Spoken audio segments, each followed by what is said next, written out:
அனைவருக்கும் வணக்கம். Welcome to lotus NEET biology Tamil YouTube channel. நம்முடைய யூடியூப் சேனலில் PGTRB education psychology GK and Tamil தகுதி தேர்வுக்காக ஆன்லைன் டெஸ்ட் பேட்ச் பார்த்துட்ருக்கோம்.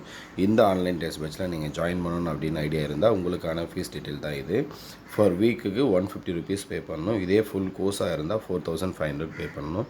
நீங்கள் பே பண்ண வேண்டிய ஃபோன்பே நம்பர், ஜிபே நம்பர் வந்து ஸ்க்ரீனில் தெரியுது. பே பண்ணிவிட்டு ஜாயின் பண்ணிக்கோங்க. அது மட்டும் இல்லாமல் PGTRB education psychology PGTRB Tamil தகுதி தேர்வுக்கு மட்டும் செப்பரேட்டாக ஆன்லைன் டெஸ்ட் பேட்ச் இருக்குது. இந்த ஆன்லைன் டெஸ்ட் பேட்சில் ஜாயின் பண்ணால் உங்களுக்கான ஃபீஸ் வந்து 1500 ருபீஸ் ஃபுல் கோர்ஸு. நீங்கள் பே பண்ணிவிட்டு ஜாயின் பண்ண வேண்டிய நம்பர் ஸ்க்ரீனில் தெரியுது. பே பண்ணிவிட்டு ஜாயின் பண்ணிக்கோங்க.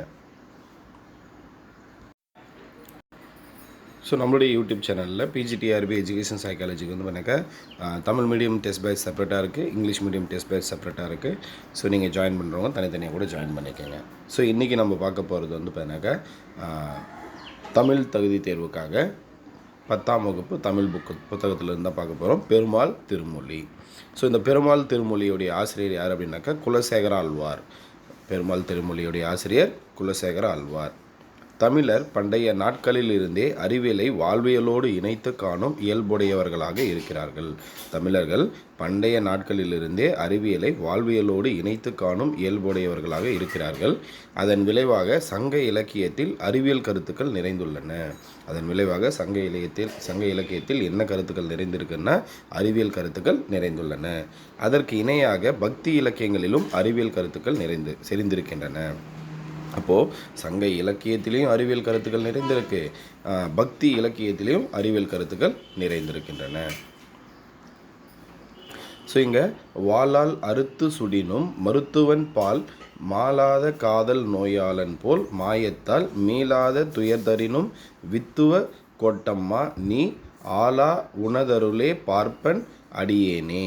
ஸோ இது வந்து இந்த பாடலுடைய பொருள் என்ன அப்படின்னா, மருத்துவர் உடலில் ஏற்பட்ட புண்ணை கத்தியால் அறுத்து சுட்டாலும் அது நன்மைக்கே என்று உணர்ந்து நோயாளி அவரை நேசிப்பார். அப்போ மருத்துவர் உடலில் ஏற்பட்ட புண்ணை கத்தியால் அறுத்து சுட்டாலும் அது நன்மைக்கு தான் அப்படின்னு சொல்லி அந்த நோயாளி உணர்ந்து அந்த மருத்துவரை நேசிப்பார். வித்துவ கோட்டில் எழுந்திருக்கும் அன்னையே, அது போன்று நீ உனது விளையாட்டால் நீங்காத துன்பத்தை எனக்கு தந்தாலும் உன் அடியவனாகிய நான் உன் அருளையே எப்போதும் எதிர்பார்த்து வாழ்கிறேன். அப்போ வித்துவ கோட்டில் எழுந்திருக்கும் அன்னையே, நீ உனது விளையாட்டால் தீங்காத துன்பத்தை எனக்கு தந்தாலும் உன்னுடைய அருள் தான் எனக்கு வேணும் அப்படின்னு சொல்லுதான் இந்த பாடலுடைய பொருள். ஸோ இங்கே சொல்லும் பொருளும்ல சுடினும் அப்படின்னா என்ன பொருள் அப்படின்னா சுட்டாலும், மாளாத இதோடைய பொருள் வந்து தீராத, மாயம் இதோடைய பொருள் வந்து விளையாட்டு. இங்கே வித்துவக்கோடு என்னும் ஊர் கேரள மாநிலத்தில் பாலக்கோடு மாவட்டத்தில் உள்ளது. இப்போ வித்துவக்கோடு அப்படின்றது ஒரு ஊர் எங்கே இருக்குன்னா கேரள மாநிலத்தில் பாலக்கோடு மாவட்டத்தில் உள்ளது.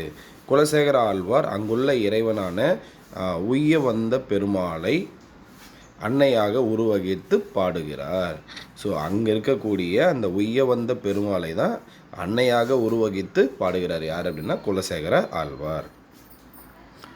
அடுத்து நூல்வெளியில் 4000 திவ்ய பிரபந்தத்தின் முதலாயிரத்தில் 699வது பாசுரம் பாடப்பகுதியில் கொடுக்கப்பட்டுள்ளது. அப்போ 4000 திவ்ய பிரபந்தத்தில் முதலாயிரத்தில் 696வது பாடல் தான் நமக்கு இங்கே கொடுத்துருக்காங்க. பெருமாள் திருமொழி 4000 திவ்ய பிரபந்தத்தில் 5ஆம் திருமொழியாக உள்ளது. அப்போ பெருமாள் திருமொழி வந்து 4000 திவ்ய பிரபந்தத்தில் இது 5வது திருமொழியாக உள்ளது. இதில் மொத்தம் எத்தனை பாடல்கள் உள்ளதுன்னா, இந்த பெருமாள் திருமொழியில் 105 பாடல்கள் உள்ளன. இதனை பாடியவர், இந்த பெருமாள் திருமொழியை பாடியவர் யார் அப்படின்னு பார்த்தீங்கன்னா குலசேகர ஆழ்வார். இவருடைய காலம் வந்து 8ஆம் நூற்றாண்டு.